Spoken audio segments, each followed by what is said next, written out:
మన చర్చికి వచ్చి ఒక పెద్ద ఆయన చెప్తాడు, నా భార్య చనిపోయిందయ్యా, 80 సంవత్సరాలు, ఇంచుమించు 77 సంవత్సరాలు. నా కోడలే నాకు స్నానం చేపిస్తుందయ్యా, నా కోడలే నాకు పౌడర్ రాస్తుందయ్యా, నా కోడలే నాకు తలస్నానం చేయిస్తుందయ్యా.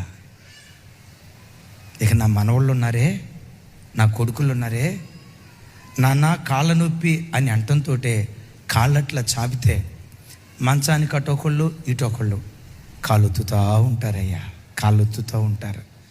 పరలోకం ఎట్లా ఉంటుందో నాకు తెలియదు, కానీ నా ఇల్లే ఒక చిన్నపాటి పరలోకంలో ఉండటానికి దేవుడు సహాయం చేశారు.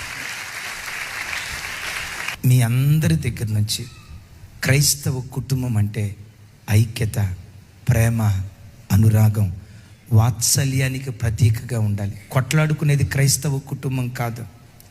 ముఖాలు మార్చుకునేది క్రైస్తవ కుటుంబం కాదు. ఎడముఖం పెడముఖంగా ఉండేది క్రైస్తవ కుటుంబం కాదు. నాన్న, నాకు మంచి భార్యనిచ్చిన అత్త, మామ, వృద్ధాప్యంలో ఉన్న తాత, వృద్ధాప్యంలో ఉన్న నానమ్మ, వృద్ధాప్యంలో ఉన్న అమ్మమ్మ, ఈ ప్రేమ, ఆప్యాయత, అనురాగాలు లేకపోతే నేనంట వాడు క్రైస్తవుడే కాదు. మనము దేవుని పిల్లలమని చెప్పడానికి రుజువేంటో తెలుసా? తెల్లబట్టలు వేసుకొని ప్రసంగం చేసింది కాదు రుజువు. వీళ్ళు క్రైస్తవులనే దానికి రుజువు. నుదుట బొట్టు లేకపోవటం కాదు రుజువు. క్రైస్తవులనే దానికి రుజువు.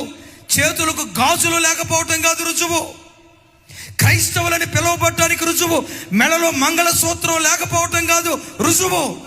వాటన్నిటికి మించి మనం దేవుని పిల్లలమని దేన్ని బట్టి రుజువైద్దో తెలుసా? నువ్వు ప్రేమ కలిగిన వాడవైతే నువ్వు దేవుని బిడ్డవని రుజువుపరచడానికి ప్రేమ దాన్ని ప్రత్యక్షపరుస్తుంది. ఎందుకో తెలుసా? నీవు ఆరాధించే దేవుడు ప్రేమాస్వరూపి అయి ఉన్నాడు. ఆ తండ్రి ప్రేమాస్వరూపి అయితే ఆ ప్రేమాస్వరూపికి పుట్టిన పిల్లలు ఎట్లా ఉంటారు? గొడవలతో ఉంటారా? కక్షలతో ఉంటారా? కోపాలతో ఉంటారా? మనస్మర్థలతో ఉంటారా? వివాదాలతో ఉంటారా? మీ అమ్మ మా ఇంటికి రావద్దు, ఇదిగో మీ అమ్మ మా ఇంటికి రావద్దు. కొంతమంది భార్యాభర్తల మధ్యలో జరిగే గొడవ ఏంటో తెలుసా? ఇదిగో మీ అమ్మ నాన్నే రావద్దు అని భర్త చెప్తాడు, మీ అమ్మ నాన్న మా ఇంటికి రావద్దు. ఇప్పుడు ఈ తల్లి అంటది, మా అమ్మ నాన్న మీ ఇంటికి రాకపోతే చెప్పండి, మీ అమ్మ నాన్న మా ఇంటికి రావద్దు పోనీ. అసలు నేనంట వీళ్ళిద్దరిలో ఎవడు క్రైస్తవుడు కాదు. నిజ క్రైస్తవుని గుండె ఎప్పుడు ప్రేమ, ఆప్యాయతలతో నిండుకుంటుంది. ఆప్యాయత, అనురాగాలతో నిండుకునేది క్రైస్తవ్యం.